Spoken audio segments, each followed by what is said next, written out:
Donc, bonjour tout le monde, toujours avec notre écosystème Node.js. Cette vidéo, on va la consacrer au processus d'authentification et puis d'autorisation.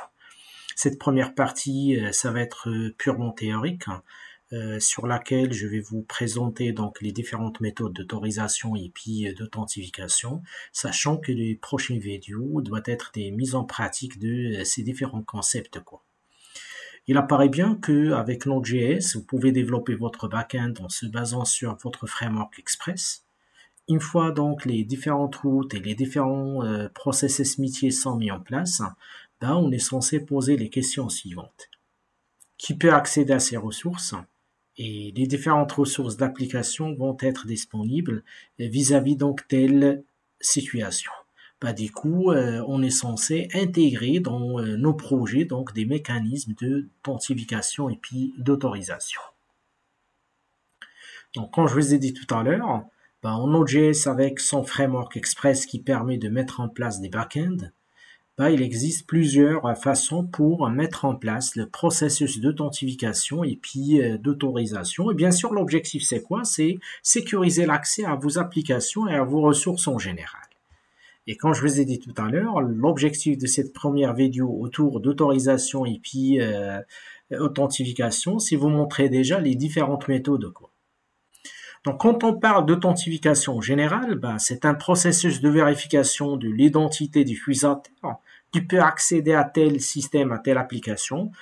Généralement, avant de donner l'accès à une ressource, on est censé donc s'assurer de l'identité de l'utilisateur en se basant sur son login, son password, sa session, ainsi de suite. Donc, au niveau d'authentification, on peut parler des méthodes suivantes. Donc, vous avez la méthode qui se base sur les sessions, c'est ce qu'on appelle l'authentification basée sur les sessions. Il y a une méthode qui est basée sur les jetons, ce qu'on appelle le token-based authentication. Et puis une autre qui est basée sur le OAuth, qui représente un autre tiers que vous pouvez intégrer dans votre application pour assurer la communication, plutôt l'authentification de l'utilisateur via Facebook, son compte Google, etc. Donc, quant à la première solution, qui est basée sur les sessions, donc, il utilise des sessions pour stocker des informations d'authentification sur le serveur. Tant que la session est ouverte, l'utilisateur a le droit de basculer entre les différentes ressources de votre application.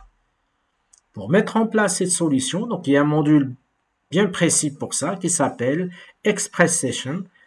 Une fois qu'il est installé, donc il vous donne la possibilité de gérer donc les actions, login, logout et puis assurer la communication entre les différentes ressources tout en se basant sur une session ouverte.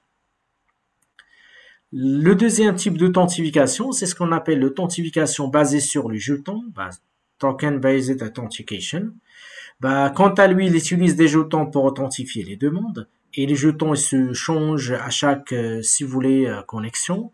Les jetons peuvent être stockés sur les coquilles, les entêtes HTTP ou bien le corps de la requête en général. Souvent avec, si vous voulez, Node.js, on utilise le JSON Web Tokens, le GWT, pour générer les jetons. Donc, c'est un module que vous êtes censé installer pour générer ces jetons et assurer donc que l'utilisateur qui dispose de ce jeton-là qui a le droit d'accéder à telle ressource. Et bien sûr, c'est une solution la plus courante avec l'API RESTful. La dernière méthode, quant à lui, c'est ce qu'on appelle l'authentification OAuth. Le OAuth, c'est un protocole d'authentification standard permettant à une application tierce d'obtenir un accès, donc si vous voulez limiter une ressource utilisateur sur HTTP, supposons que vous avez votre application. L'utilisateur, avant d'accéder aux ressources, il est censé s'authentifier. Vous pouvez, puisque l'utilisateur dispose déjà d'autres comptes sur d'autres tiers, ça peut être Facebook, ça peut être Google ou d'autres. Alors là, on est censé donc donner le droit utilisateur et lui permettre d'assurer la communication entre le tiers qui est Google, Facebook et d'autres, et puis notre application Node.js.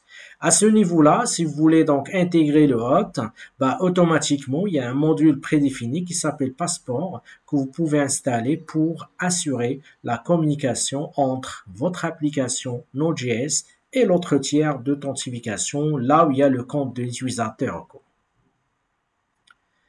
Donc après avoir parlé de l'authentification, on va parler maintenant de l'autorisation.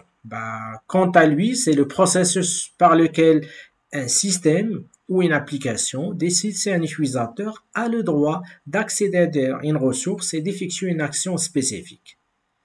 Par exemple, sur une plateforme, je peux donner le droit de lecture à tous les utilisateurs, le droit de modifier par exemple des informations à un profil bien précis, le droit d'utiliser ses propres données à tout le monde.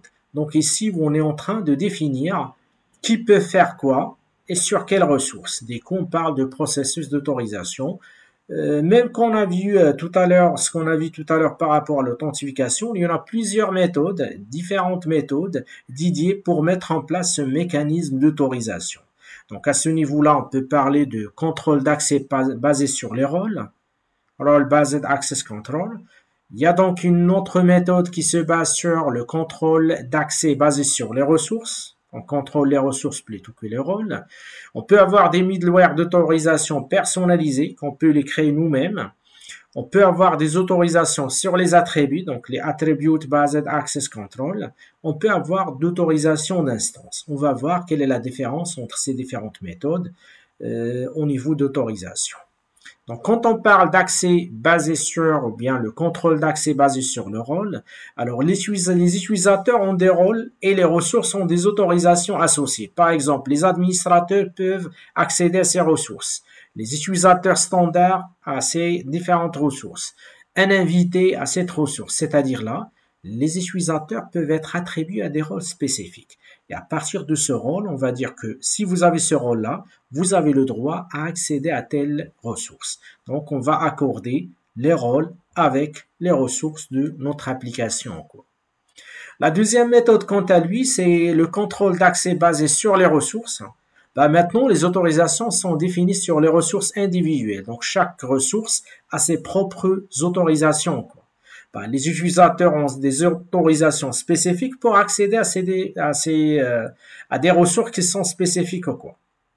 Et dans ce cas-là, donc les autorisations sont souvent définies dans une liste d'accès associée à chaque ressource. Donc, à la place de dire que ces ressources-là dépendent de ce rôle, maintenant, vous allez se focaliser avec cette méthode sur les ressources.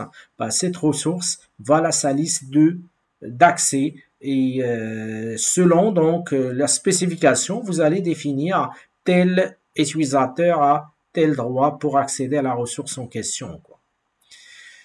La troisième méthode, quant à lui, est personnalisée. C'est ce qu'on appelle le middleware d'autorisation personnalisée.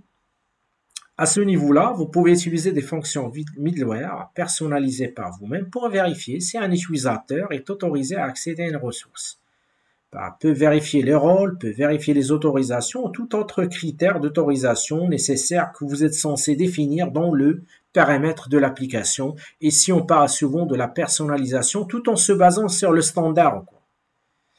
La troisième méthode, la quatrième méthode plutôt quant à lui, donc il est basé sur ce qu'on appelle les autorisations basées sur les attributs. À ce niveau-là, donc les autorisations sont basées sur les attributs de la demande, de l'utilisateur et de l'environnement de dev ou bien de votre application.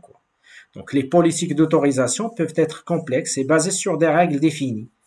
Dans tel environnement, tel utilisateur a le droit d'accéder à telle ressource selon telle contrainte. Donc ici, on peut faire appel à des règles de validation qui sont bien poussées, qui sont complexes et que vous pouvez le définir autour de votre écosystème.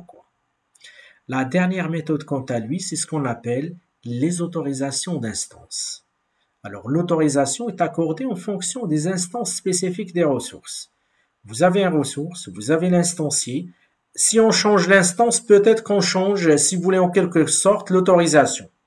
Par exemple, étude lorsque les autorisations peuvent varier selon les instances de ressources.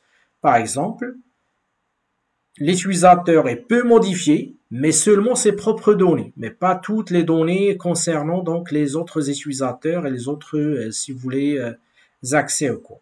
Donc ça représente en grosso modo les différentes méthodes autour de l'autorisation. Bien sûr, donc au niveau donc de mise en place, au niveau de choix, on est censé combiner entre ces différentes méthodes d'authentification, d'autorisation, selon le contexte et selon le besoin spécifique de l'application. À titre d'exemple, on peut utiliser l'authentification basée sur les jetons ainsi qu'un contrôle d'accès basé sur le rôle pour sécuriser une application RESTful. Donc ça dépend, comme je vous ai dit tout à l'heure au départ, de votre situation, de votre contexte et de votre besoin spécifique dès le départ. Et l'objectif principal, bien sûr, c'est sécuriser l'accès à vos ressources vis-à-vis donc ces différentes méthodes, quoi que ce soit au niveau d'authentification ou bien d'autorisation. Les vidéos prochaines, on va les consacrer à des exemples pour vous montrer comment sécuriser donc l'accès à vos ressources en utilisant les sessions, les jetons, etc. Donc, si vous avez des questions, n'hésitez pas à les poster tout en dessous de la vidéo. Je vous remercie et à la prochaine.